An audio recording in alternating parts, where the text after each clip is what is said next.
Again.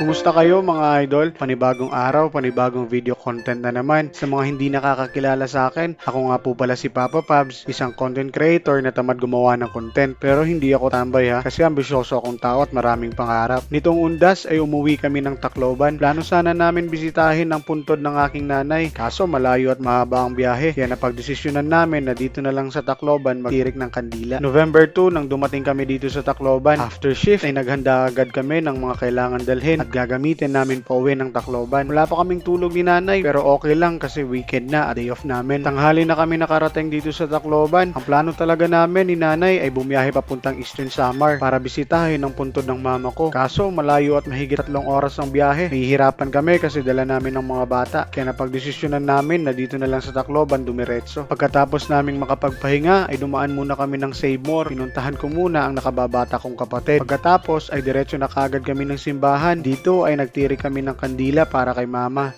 Nagdasal na sana gabayan niya pa rin ako sa mga magiging desisyon ko sa buhay. Pagkatapos namin dito sa simbahan ay dumiretso na kami ng sementeryo para magtirik din ng kandila para sa mga iba pang mga kamag-anak. Hapon na at palubog na ang araw nang dumating kami dito. Dagsa na rin ng mga tao dahil hindi na mainit ang araw. Bumili muna kami ng kandila at posporo. Naalala ko pa noong bata pa ako, yung manipis na kandila ay 1 piso lang ang peraso. Pero ngayon 10 piso na 3.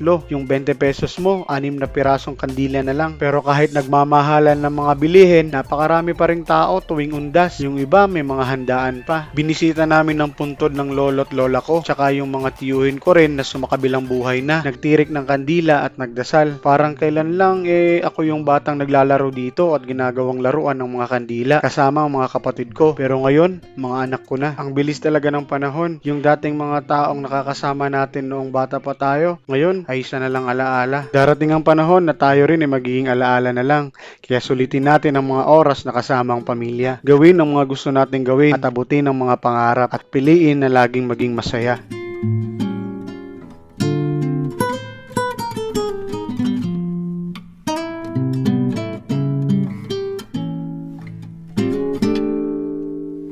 Pagkatapos naming magsindi ng kandila ay nagutom kami ni nanay. Saktong-sakto naman dahil may nadaanan kaming nagbebenta ng siomay. 35 pesos lang mga idol. May siomay at java rice na. Halos mapuno yung paper cup ng java rice. Tapos lagyan mo pa ng maraming chili sauce ng siomay, kalamansi at maraming fried garlic. Sobrang sarap at ganadong-ganado kumain. Talagang mabubusog ka sa halagang 35 pesos lang. Maharang!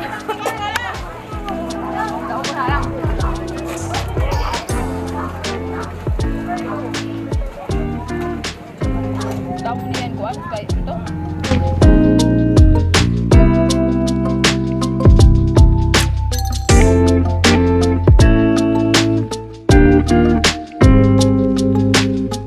O paano? Kita-kits ulit sa next video ha. Laging tandaan, huwag maging kamote sa daan dahil may pamilya ka pang uuwian. Salamat sa panonood mga idol. Ingat! Ang duduha nga ano?